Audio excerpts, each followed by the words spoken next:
seems that you have run this race your own way, rather than taking the template out of the DSCC or whatever. I know you don't want to get in a fight with them, but one of the things, I was talking to Bernie recently, and Bernie said that to his view, the Democrats do an awful lot wrong as regards winning races around the country, because they have a national template, but they don't always recognize the place. You had fights in '98 where they were trying to force money in and do different things. What's your sense of your relationship with, I mean, obviously you're a Democrat, you're excited to have a Democratic Senate, but do they do things right, or should they let candidates be themselves a little more? Well, I feel like this time there has not been any question in people's mind that the way that I wanted to do this, being very Wisconsin-oriented, being really listening to Wisconsin people, was a much better way to approach this than, you know, what happened in 2014, people running away from the president and so on. So, you know, I've always run my own races. You know, sometimes it irritated people more than not, but that's because my whole mindset is that of a Wisconsin progressive, not as a sort of national Democratic figure. I like it when the two can be hand in hand, and of course what's happened because of Elizabeth Warren and Bernie Sanders is a lot of the strength in the party is now on the progressive side. I kid around and say, look, if we're able to do this, we're going to have one of the best group of progressive senators that in a long time. There was a while there, if Kennedy and Wellstone and I sat at the same table at lunch, somebody would say, oh, we can just get these guys out of the way. We can do whatever we want. It's very different now. And so I am pleased that the Democratic Party is come to look at, particularly on economic issues, to a much more progressive, instead of corporate-oriented mindset, and we should stay there. But again, you know, it has to be organic. It has to be based on what you're actually hearing in your state.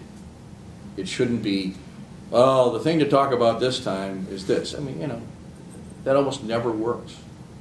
And so, as you know, this whole thing about realizing the intensity of this internet, just by experiencing it, it's so much more powerful than getting some kind of a talking point memo, which, you know, frankly, I've never read any of those,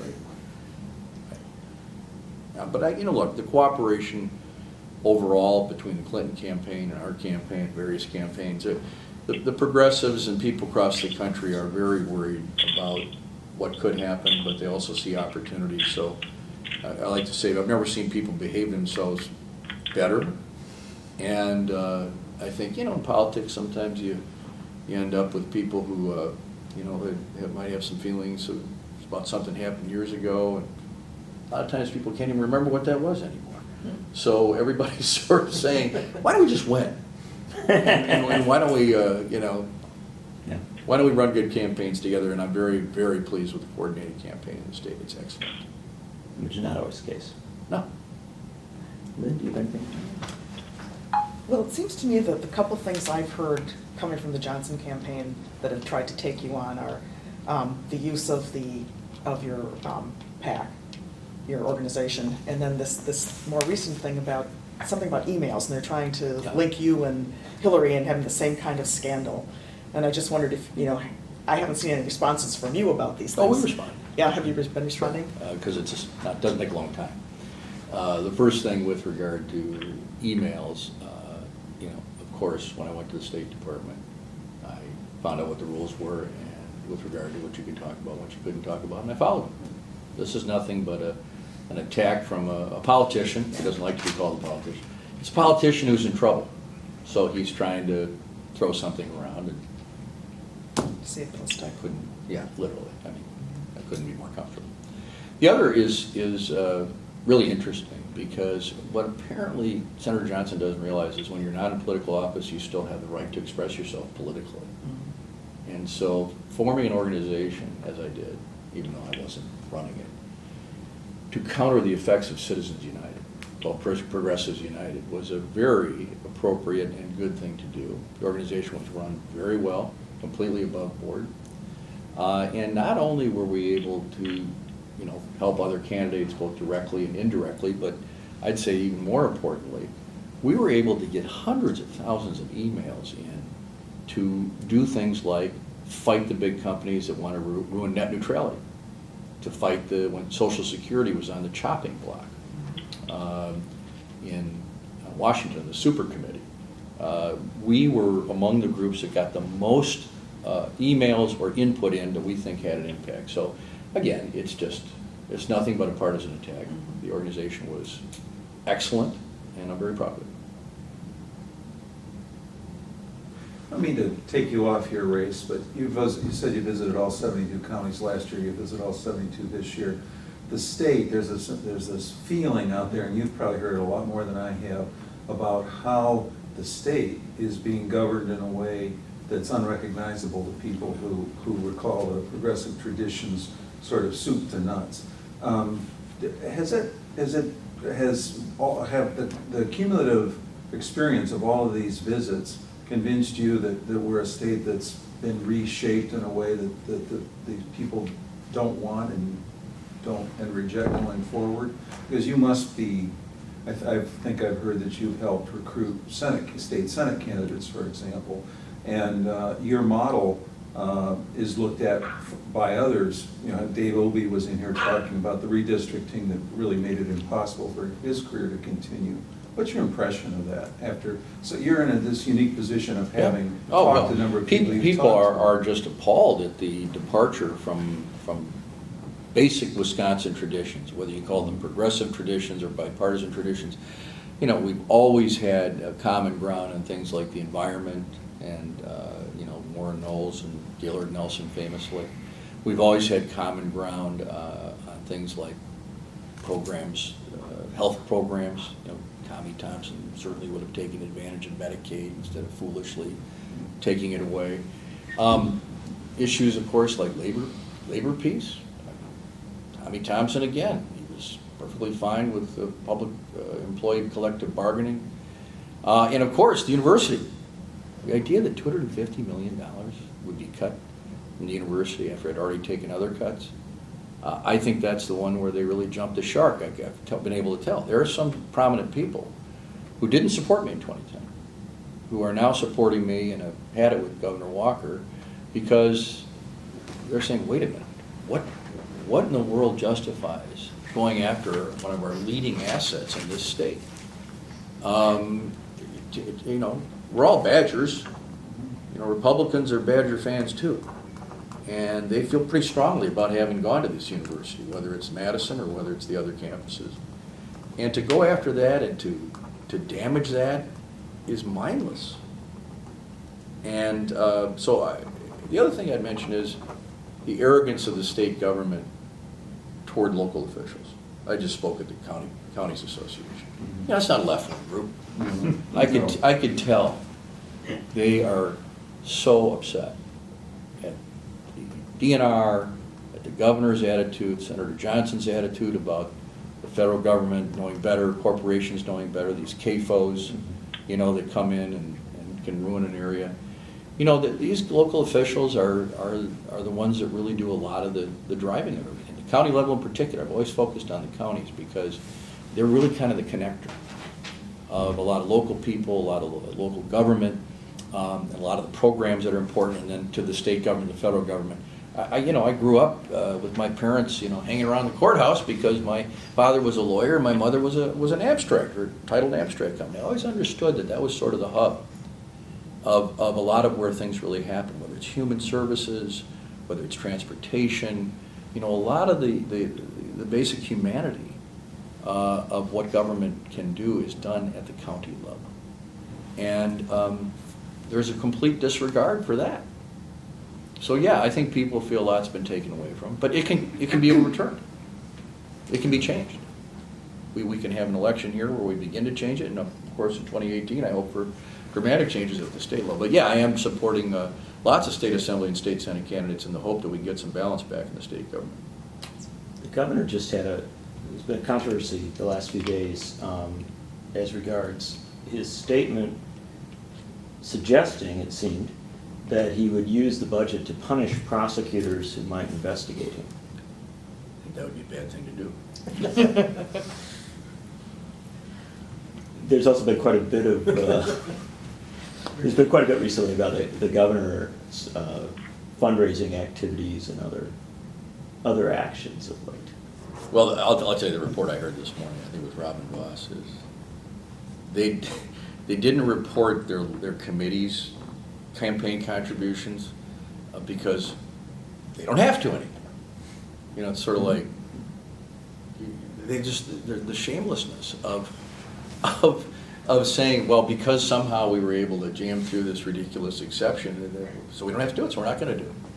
I mean, there's a certain arrogance to that I think ultimately, obviously the governor being an extreme example of where he thinks he could do the stuff that was reported in the Guardian and get away with it. Well, so far his lesson has been that he has, but I think in the long run, this kind of manipulation will lead to consequences, and I think it includes Senator Johnson, who has, shamelessly played this game by, courting the Koch brothers and Sheldon Adelson. He's had $10 million in these outside ads, far more than we have. I don't even want them, but he clearly had in his mind that he would be able to sort of do his ads and all this stuff would help him, and it's just a complete exploitation of the Citizens United decision. Can you figure out what the difference is between backing Trump and endorsing him?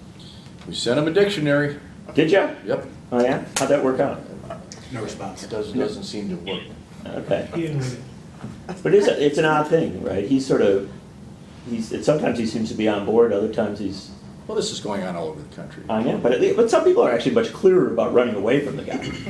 Well, he said he wanted the Ronald and Donald show, but it hasn't premiered yet. He's missed 3 or 4 appearances, and this sort of disingenuous. Been in Waukesha? He goes, I had other commitments. It's like, okay. I understand. Sometimes you can't be there, but 3 times in a row. I have 2 other really quick questions. Would you say are you willing to say some of these prominent people who did not support you in 2010 but now have All public record. Come to- Sheldon Lubar, one of the most prominent people in the state of Wisconsin.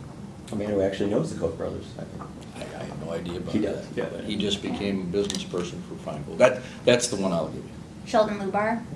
Yeah, I'm just curious because I haven't seen a lot of even the press coverage, focuses on like the back and forth and of We whatever. put out a and it's- release this week with a group of business endorsers Oh, okay. that are very prominent people in the state who sometimes are more seen as more Republican than Democrat, but they're Yeah. leading business people who are ready to support us.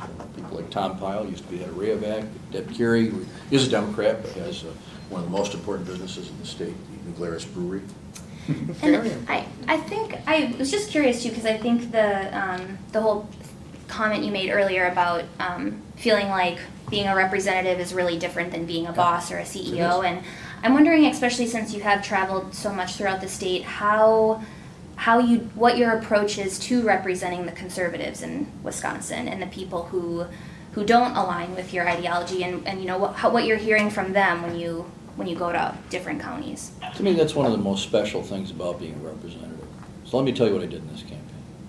One of the first things that happened on behalf of Senator Johnson was the Wisconsin Manufacturers of Commerce came out for him, first of any senator in the country, ran ads for him, and came after me. What was my response? To go to their convention in Kohler and just talk to them about the issues. It was already over. They already weren't going to support me. The money was being spent. I said to them, if a person wins, they have to represent you. And I talked about common ground. Senator Johnson has lifted a finger for comprehensive immigration reform. It's one of their top priorities. So I did that because I firmly believe that's what you need to do. I remember when I first won for the United States Senate, the guy that was head of Harness Shaker at the time, Mm-hmm. he came to Milwaukee and said, I want to meet with you. So he came in and said, look, all right, let's see what you can do. And he said, these Finnish paper companies were doing kickbacks to undercut the paper industry. So I went on and created the Feingold Amendment, which was banned then. I got it through the Foreign Relations Committee. I absolutely relish the opportunity to prove to people who are conservative that if they're right, I'll try to do it. And I just went over to, in La Crosse, to the gathering of the related group, the Chambers of Commerce, which are not exactly the same, but it's connected. Kurt Bauer's their person. So these are the local people, you know, in the chambers, and it was the local executive directors. And, you know, they could tell that I'd been to businesses in their area, and when I go to one of these businesses, I always say, what are you doing? This is great, what helps, infrastructure, you know, SBIR program at the federal level can help, but I always say to them, are there any regulations that concern you? And we've made a special focus on breweries because it's important. We've been to 7 of them, and at every one I go, are there, you know, well, some of this labeling requirements are too much. And then I discovered a guy in Sorona, Wisconsin, okay? It's near Spooner. Okay, I was like, I haven't heard that one. It's Great. worth the trip. Anyway, this guy, his dad was he had a farm, and he went off to law school in Minnesota, got his law degree and said, I'm going back to the farm. And he decided that he wanted to be able to grow the crops necessary so he could make really good vodka in 8 days. And so he has this wonderful distillery and a showroom there where it's great stuff. We had just a little sample. But, so I said to him afterward, I said, are there any regulations here that concern you? And he goes, well, yeah, you see across the road there, we just bought, they rent a lot of farmland. He said, we just bought that building over there, and I want to turn that into a showroom, but I can't because of a Prohibition-era law. I said, well, you know, if I get elected, let's see if we can do something about that. So, you know, Democrats shouldn't be afraid to say dumb regulation should be eliminated. But we're not going to fall for the trap Senator Johnson wants, is that all these regulations are preventing business from functioning, because what that is an attempt to weaken things like OSHA and other critical human safety and other regulations. So, you know, what I think a person who's a representative should do is to make those distinctions. And if you don't always get credit for it, so be it. It's the right thing to do. It's the right thing to do, because you are working for them. I believe that to my core. That's good. Can you ship beer through the mail? Ship beers through the I mail. think they're barred. I don't think so. That's another bad regulation. All right. You want to be able to do that. Yeah, of course. You don't Postal need to drink Service. beer. The postal service gets undercut. There's just every a lot of beer available, you know, without having to I want you ship to it ask, through the if mail. you ask those I'll brewers, follow check up. on that issue. I think Follow you're going up. to find it's I'll real. follow up. All right. Is there anything else that people might want to throw in? You are more than welcome. We would love both you and your opponent to, or your two opponents, to give us an op-ed before the election. already We did. always I think we submitted it. Done and done, done John. and done. I's dotted, T's crossed.